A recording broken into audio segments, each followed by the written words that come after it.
क्या मित्रों, आप गैस, कब्ज, एसिडिटी को पूरी जिंदगी भर के लिए खत्म करना चाहते हैं? तो ये वीडियो आपके लिए बहुत ही महत्वपूर्ण वीडियो है। दोस्तों, ये वीडियो अंत तक देखिएगा। देखने के बाद बताए गए नियमों का अगर आप पालन करते हैं तो दोस्तों पूरी जिंदगी मैं गारंटी लेता हूँ आपको गैस, कब्ज, एसिडिटी नहीं होगी। और गैस, कब्ज, एसिडिटी से संबंधित होने वाली जितनी भी बीमारियां हैं उन बीमारियों से आप बचे रहेंगे। यानी कि आपका पाचन तंत्र स्ट्रांग रहेगा, 100% आपका शरीर स्वस्थ और निरोग रहेगा। इसके लिए दोस्तों आपको ये जानना होगा आपके शरीर का निर्माण कैसे हुआ है। जब आप अपने शरीर के बारे में जितने ज़्यादा जानकारी रखेंगे उतने आप स्वस्थ और निरोग रहेंगे। और आपको ये भी जानना जरूरी है कि आपका शरीर बीमार होता क्यों है, बीमार होने के कारण क्या है।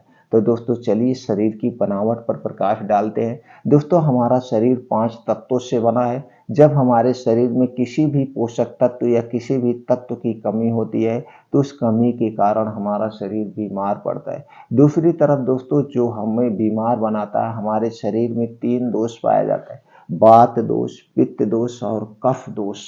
वात, पित्त और कफ, ये हमारे शरीर में 3 दोष पाया जाना भी बहुत जरूरी है। अगर ये 3 दोष नहीं पाया जाएगा तो हम 1 मिनट जिंदा नहीं रहेंगे। और तीनों दोष का अलग अलग महत्व है, अलग अलग रोल है। और तीनों दोष अलग अलग चीज खाने से हमारे बिगड़ते हैं। तो दोस्तों अगर आपके शरीर का ये 3 दोष बैलेंस में रहेगा, ये 3 दोष बिगड़ेगा नहीं तो आप कभी बीमार ही नहीं पड़ेगा। बस यहाँ पे आपको यही ध्यान देना है, ये 3 दोष को जो बढ़ाने वाली चीजें उन्हें आप मत खाइए, हमेशा स्वस्थ और निरोग रहे। तो सिर्फ हम आज के वीडियो में जानेंगे पित्त दोष के बारे में। ये जो गैस, कब्ज, एसिडिटी आपको होती है जब आपके शरीर का पित्त दोष बढ़ता है। और जब पित्त दोष बढ़ जाता है तभी ये बीमारी आपको होती है। तो सबसे पहले दोस्तों आपको ये जानने की जरूरत है ये पित्त दोष बढ़ता क्यों है। पित्त दोष बढ़ता क्यों है, पित्त दोष को बढ़ाने वाली कौन सी चीजें हैं। और फिर आपके मन में एक क्वेश्चन ये भी उठ रहा होगा, ये पित्त दोष पाया ही क्यों जाता है। दोस्तों अगर आपके शरीर में पित्त दोष नहीं पाया जाता है, पित्त क्या है, पित्त एक प्रकार की इंजाइम है। यह एक प्रकार का एसिड होता है, एक प्रकार का पाचक रस होता है जो आपके खाने को पचाता है, जो आपके खाने को गलाता है। इसलिए अगर आपके शरीर में पित्त नहीं पाया जाएगा तो जैसे आप खाना खाएंगे वैसे खाना लैट्रिन के रास्ते से निकल जाएगा, पचेगा ही नहीं, आप 1 मिनट जिंदा नहीं रहेंगे। इसलिए पित्त दोष पाया जाना बहुत जरूरी है। और पित्त दोष हमारे शरीर में अपने रिकॉर्डिंग शरीर बनाता है।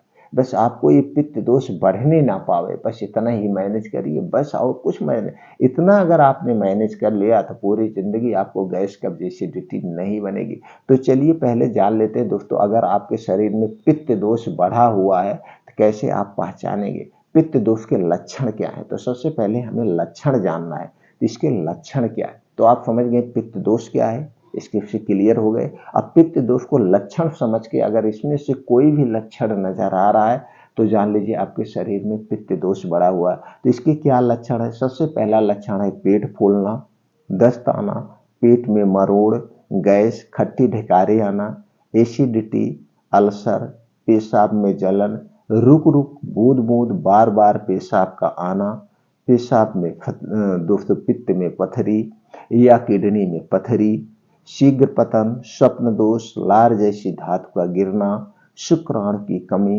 बाझपन, खून का जाना, लिकोरिया, गर्भाशय ओवरी में छाले, अंडकोश का बढ़ना, एलर्जी, खुजली, शरीर में दाने, शीत का निकलना, सभी प्रकार के सिर दर्द, मधुमेह से उत्पन्न शीघ्र पतन, कमजोरी, इंसुलिन की कमी, पीलिया, खून की कमी, बवासीर, सफेद दाग, माहवारी का कम या ज्यादा आना। इसमें से कोई भी लक्षण अगर नजर आ रहा है तो जान लीजिए आपके शरीर में पित्त दोष बढ़ गया है। तो पित्त दोष को जो बढ़ाने वाली चीजें उनका सेवन मत करिए, ये बीमारी अपने आप ठीक हो जाएगी कुछ दिनों में। कितने दिन तक आपको सेवन नहीं करना, 1 महीना, 1 महीना इन चीजों का सेवन मत करिए। चलिए जानते हो कौन सी चीजें हैं जो हमारे शरीर में पित्त दोष को बढ़ाती है। तो सबसे पहली चीज है दोस्तों चीनी। चीनी बनाने में जो प्रोसीजर किया जाता है और उसमें एक प्रकार का केमिकल मिलाया जाता है जिसे हम सल्फर कहते हैं, वही सल्फर जो गोला बारूद में यूज होता है, और वही चीज जब आप खाएंगे तो आपके शरीर में एसिड बनता है। और दोस्तों ये चीनी खून को गाढ़ा करती है, जो कि हार्ट अटैक का सबसे बड़ा कारण बनती है। इसलिए दोस्तों चीनी से बनी हुई कोई चीज नहीं खाना है। दोस्तों आप गुड़ खाएंगे तो आपका खाना जल्दी पच जाएगा, वहीं खाना खाने के बाद चीनी से बनी हुई कोई चीज आप खाएंगे तो खाना जल्दी से नहीं पचता है, ये खाने को पचने नहीं देता है। इसलिए हमें चीनी से बनी हुई कोई चीज नहीं लेना है। इसके स्थान पर आप गुड़ का प्रयोग करिए, धागे वाली मिश्री का प्रयोग कर सकते हैं, राख का प्रयोग कर सकते हैं, खांड का प्रयोग कर सकते हैं, लेकिन चीनी से बनी हुई कोई चीज मत लीजिए। अगला चीज है दोस्तों मैदा। मैदा बनता किससे है? गेहूं से बनता है, गेहूं से ही आटा बनता है। लेकिन आटे बनने में कोई प्रोसीजर नहीं होता है, गेहूं मैदा बनने में प्रोसीजर किया जाता है। दोस्तों मैदा जब इसे बनाया जाता है तो इसकी ऊपर की लेयर को हटा दिया जाता है, फिर क्या बचा? चिकनाहट बता।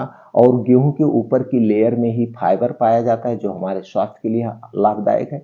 अब मैदा क्या हुआ? वेस्ट हुआ, और वही चीजें हम खा रहे हैं। और मार्केट में जितनी चीजें मिल रही 90% चीजें मैदे से बनाई जाती, चीनी से बनाई जाती है।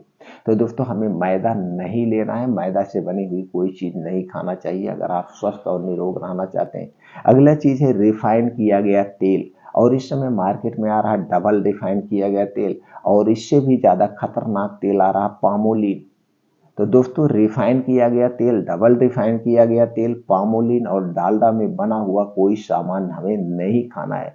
और दोस्तों जो मार्केट में जितने भी पैकेट बंद, डिब्बा बंद टोस्ट, ब्रेड, बिस्किट, आइसक्रीम और मिठाइयाँ, ये सारी चीजें किससे बनती हैं? मैदे से बनती है, चीनी से बनती हैं। रिफाइन, डालडा या पामोलिन में इन्हें छाना जाता है। ऊपर से हमारे स्वाद को बढ़ाने के लिए इसमें पेस्ट डाले जाते हैं, कलरफुल बनाने के लिए आर्टिफिशियल कलर डाला जाता है। और दोस्तों इसे 3 महीना, 6 महीना, 1 साल तक सुरक्षित रखने के लिए इसमें एक प्रकार का केमिकल डाला जाता है, जिसे हम एक प्रकार का जहर कह सकते हैं, पॉइजन होता है। दोस्तों ये सारी चीजें सुबह से शाम तक खा रहे हैं, तो दोस्तों ये सारी चीजें आप अवॉइड करिए अगर आपको स्वस्थ और निरोग रहना है। और एक चीज है जो आपके शरीर के वात पित्त तीनों को बढ़ाता है, वो है ठंडा पेय पदार्थ, कोल्ड ड्रिंक्स, अल्कोहल, ठंडा पानी, ठंडा खाना, फ्रिज में रखा हुआ सामान, ये सारी चीजें आप मत खाइए। क्यों?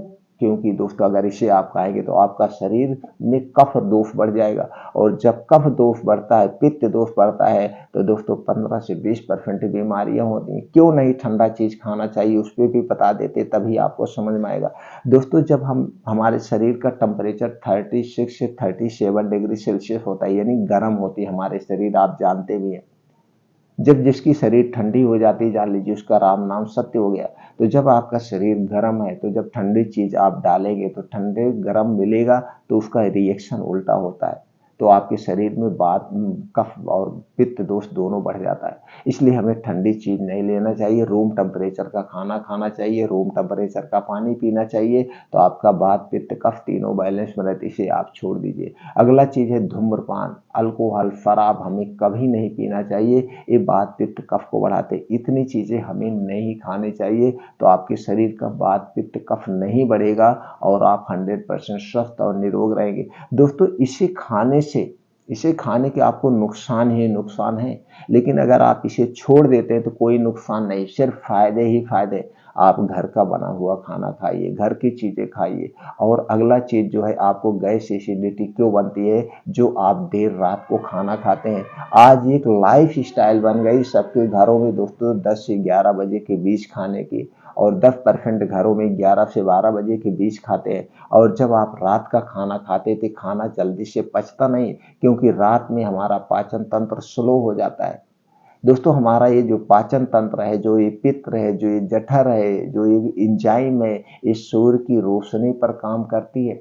जैसे जैसे सूर्यास्त होता है, ये हमारा पाचन तंत्र स्लो हो जाता है, हमारा जठर स्लो हो जाता है। और जैसे जैसे सूर्योदय होता है तो हमारा पाचन तंत्र तेज काम करता है। इसीलिए दोस्तों हमें सूर्योदय के बाद और सूर्यास्त के पहले खाना खा के निपटा देना है, आपको कभी गैस एसिडिटी नहीं बने। तो इसके लिए क्या करना है? सूर्य डूबने के 40 मिनट आप पहले खाने की आदत डालिए और जब खाइए रात का खाना वो हल्का सुपाच्य खाना होना चाहिए। ऐसे हल्का खाना खाइए कि जैसे 1 से 1.5 घंटे में वो पच जाए, यानी कि 1 रोटी ले लीजिए, थोड़ी सब्जी खा लीजिए, 2 रोटी, बस इससे ज़्यादा मत खाइए। रात के खाने में तली भुनी चीज़ें नहीं होना चाहिए, गरिष्ठ भोजन नहीं होना चाहिए, हल्का सुपाच्य खाना होना चाहिए। तो देखिए आप हमेशा स्वस्थ और निरोग रहेंगे। अब दोस्तों जब सूर्य डूबने के 40 मिनट पहले आप खाना खा लेते हैं तो आपको 16 घंटे की फास्टिंग मिल जाती है और इसी 16 घंटे में आपका जो आर्गन है अपने आप को रिपेयर कर लेता है, आपका शरीर अपने आप को रिपेयर कर लेता है। दोस्तों जब हम फास्टिंग रहते हैं या जब हम व्रत रहते हैं तो हमारे शरीर का टेम्परेचर 2 से 3 डिग्री सेल्सियस कम हो जाता है और जब हमारे शरीर का टेम्परेचर 2 से 3 डिग्री सेल्सियस कम होता है तो हमारा शरीर अपने आप अपनी बीमारी को ठीक कर लेता है। तो दोस्तों इसलिए 16 घंटे की फास्टिंग भी हो गई और आप गैस कब्ज एसिडिटी से फुर्सत हो गए। और गैस कब्ज एसिडिटी आज के समय में क्यों बन रही है? आज के समय में आप रात में खाना खा रहे हैं और रात का खाना तली भुनी चीज़ें हैं, गोश्त, मछली, पनीर, पूड़ी सब घर में यही बनता है और वो पचता नहीं है और ये सबसे बड़ा कारण है गैस एसिडिटी का। और जिसके कारण दोस्तों जब बहुत ज़्यादा गैस एसिडिटी बनती है तो रक्त की एसिडिटी होती है और आगे चल के दोस्तों heart attack, paralysis, brain haemorrhage जैसी गंभीर बीमारियां हो रही हैं। इसलिए रात का खाना अवॉइड करिए, सूर्य डूबने के पहले खाइए और हल्का फुल्का खाइए। पूरी जिंदगी आपको गैस एसिडिटी नहीं बनेगी।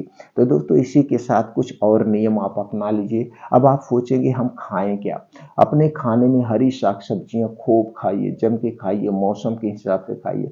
अपने डेली रूटीन में 1 से 2 फलों का सेवन करिए। कुछ ड्राई फ्रूट है, मल्टीग्रेन आटे का प्रयोग करिए, ड्राई फ्रूट भिगो के खाइए, आप हमेशा स्वस्थ और निरोग रहेंगे। और खाने में छोटी छोटी थोड़ी सी सावधानी बरत लीजिए। जब आपकी सब्जी बने, सब्जी में अजवाइन और मेथी जरूर होना चाहिए। दाल जब भी खाएं, दाल का जो छौंका मारे उस छौंके में दोस्तों लहसुन और हींग और देसी गाय के घी का छौंका होना चाहिए, तो आपको गैस एसिडिटी नहीं बनेगी। अगर आपको गैस एसिडिटी मौके पे बन रही है तो छोटे मोटे कुछ उपाय कर सकते हैं। तो जैसे उपाय के तौर पे आपको क्या लेना, मार्केट में आपको त्रिफला चूर्ण मिल जाएगा, आप त्रिफला चूर्ण मार्केट से खरीद लाइए। रात में 1 गिलास गुनगुना पानी या 1 गिलास दूध के साथ इसे आप रात में लीजिए। 1 से 1.5 चम्मच, सुबह आपको पेट खुल के साफ होगा, गैस एसिडिटी दूर हो जाएगी। एक तो ये उपाय कर सकते हैं, लेकिन दूध आपके घर का होना चाहिए, पैकेट का दूध खाने से कोई मतलब नहीं है। एक उपाय है। दूसरा उपाय है दोस्तों, इसबगोल की भूसी आती है, आप इसबगोल की भूसी लाइए, 1 गिलास दूध लीजिए, उसी में 2 चम्मच इसबगोल की भूसी डाल के 10 मिनट रख दीजिए, फिर वो हलवा की तरह ऐसे जम जाएगा, फिर इसे उठा उठा के आप खा सकते हैं। ये हो गया दूसरा तरीका। तीसरा तरीका है दोस्तों, आपको मुनक्का लेना है। 1 गिलास दूध लीजिए, दूध आपके घर का होगा, 8-10 मुनक्का उसी में डाल लीजिए और उस दूध को बढ़िया से उबाल दीजिए। बढ़िया से जब उबल जाए तो दोस्तों रात में खाना खाने के 1 घंटे के बाद इस मुनक्का को खा लीजिए और ऊपर फिर दूध पी जाइए। बस दूध पीने के 1 घंटे तक कुछ नहीं खाना पीना है और दूध पीने के 1 घंटे के बाद सोना। सुबह आपका पेट खुल के साफ होगा, गैस एसिडिटी दूर होगी। अगर आपको इसके बाद भी आराम ना मिले, बहुत ज़्यादा गैस एसिडिटी बन रही है, तो दोस्तों मार्केट में एक मिलता है, किसी अच्छी कंपनी का ले लेना, अभिपत्तिकर चूर्ण। अभिपत्तिकर चूर्ण मिलता है, किसी कंपनी का आप ले लेना और इस चूर्ण को 1-1 चम्मच सुबह शाम खाना खाने के आधे घंटे पहले गुनगुने पानी से ले लेना, गैस कब्ज एसिडिटी दूर हो जाएगी। तो ये तरीका आप आजमा सकते हैं। लेकिन ये सब ना लेना पड़े तो बाहर की चीज़ें आप छोड़ दीजिए, ये सारी चीज़ें नहीं लेना होगा और कुछ लाइफ स्टाइल में चेंजिंग कर लीजिए। लाइफ स्टाइल चेंजिंग का मतलब दोस्तों, रोज़ सुबह 4 से 5 बजे उठने का प्रयास करिए, 2 से 3 गिलास गुनगुना पानी पी लीजिए बासी मुंह। इससे क्या होता है, तुरंत आपको एनर्जी मिलेगी और जो गैस कब्ज एसिडिटी है इस दूर हो जाएगी। अब गुनगुना पानी पीने के बाद डेली दिनचर्या से निवृत्त हो जाइए। अब दोस्तों आपको 5 बजे घर छोड़ देना है। 5 बजे से 7 बजे 2 घंटे में आपको क्या करना है ये जान लीजिए। 5 से 6 किलोमीटर का मॉर्निंग वॉक करिए। मॉर्निंग वॉक ऐसे स्थान पे करिए जहाँ मिट्टी हो, हरी घास हो, वहाँ पे नंगे पाँव मॉर्निंग वॉक करिए। इसके अलग ही बेनिफिट है। जब आपका मॉर्निंग वॉक कंप्लीट हो जाए दोस्तों, वहीं बैठ के आपको 2 योगा करना है। पहला योगा है नाड़ी शोधन योगा, जिसे हम अनुलोम विलोम कहते हैं। इसे आप आधे घंटे रोज करिए और दूसरा योगा है कपालभाति, 10 से 15 मिनट रोज करिए।